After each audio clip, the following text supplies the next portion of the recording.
નમસ્તે મિત્રો, સ્વાગત છે તમારું આપણી ચેનલ પર। આજે આપણે એક એવા વિષય પર વાત કરવાના છીએ જે દરેક વિદ્યાર્થી વાલી માટે ખૂબ જ મહત્વનો છે। ઘણીવાર એવું બને છે કે આપણું original school living certificate LC ખોવાઈ જાય અથવા ચોરી થઈ જાય અથવા સમય જતા ફાટી જાય, ત્યારે આપણે નવી નોકરી માટે, પાસપોર્ટ માટે કે આગળના અભ્યાસ માટે ફોર્મ ભરતા હોઈએ ત્યારે જ ખબર પડે છે કે એલસી તો નથી। તો ગભરાવાની જરૂર નથી। ગુજરાત સરકારના નિયમો મુજબ તમે તમારી જૂની શાળામાંથી સ્કૂલ એલસી મેળવી શકો છો।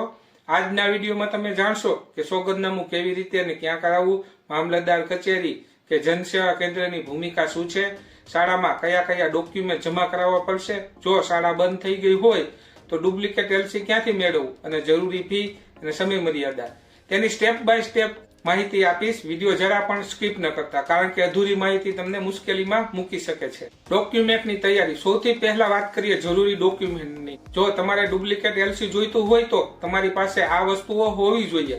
જૂના એલસી ની ફોટોકોપી। જો તમારી પાસે તમારા જૂના સ્કૂલ લિવિંગ સર્ટિફિકેટની ઝેરોક્સ હોય તો કામ 50% સરળ થઈ જશે। કારણ કે તેમાં તમારો GR number, general register number લખેલો હોય છે। આ નંબર વગર સ્કૂલના રજિસ્ટરમાં તમારું નામ શોધવું ખૂબ અઘરું છે। આધાર કાર્ડ, ઓળખના પુરાવા તરીકે જન્મનું પ્રમાણપત્ર જો હોય તો સાથે રાખવું।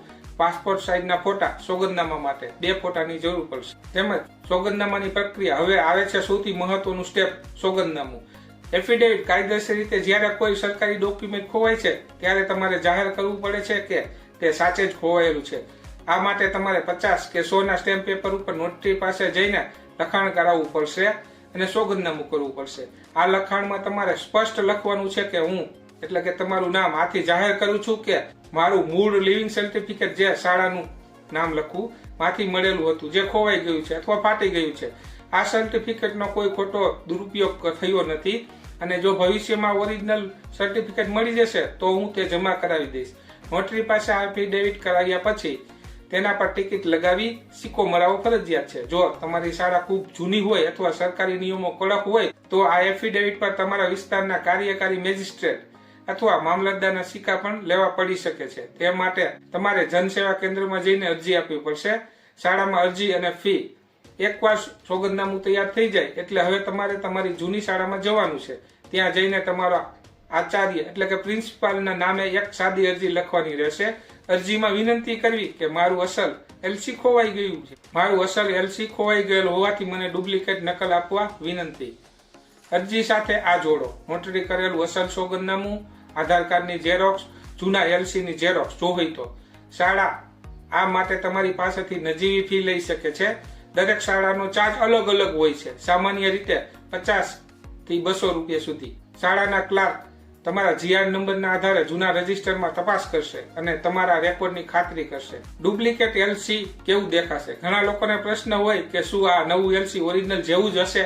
તો હા, તે બધી જ જગ્યાએ માન્ય ગણાશે, પણ તેના ઉપર લાલ શાહીથી અથવા મોટા અક્ષરે ડુપ્લિકેટ લખેલું હશે।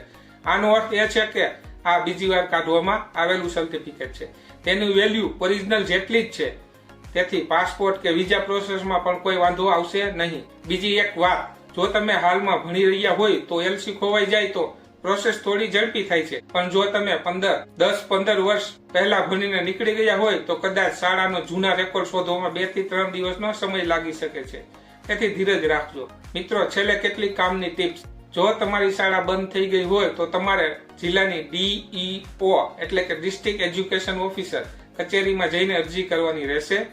હંમેશા નવા મળેલા ડુપ્લિકેટ એલસીને સ્કેન કરીને ગૂગલ ડ્રાઈવ અથવા ડિજીલોકરમાં સેવ કરી રાખો, જેથી ભવિષ્યમાં આવી તકલીફ ન પડે। જો તમે પોતે જ ન જઈ શકો તો તમારા લોહીના સંબંધ ધરાવતા વ્યક્તિ, માતા, પિતા, ભાઈ કે બેન ને તમારા આધાર કાર્ડ અને ઓથોરિટી લેટર સાથે મોકલી શકો છો।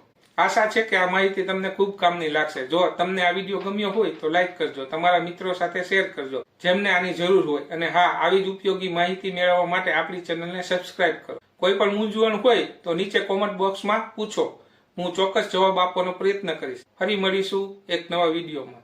જય હિન્દ, જય જય ગરવી ગુજરાત।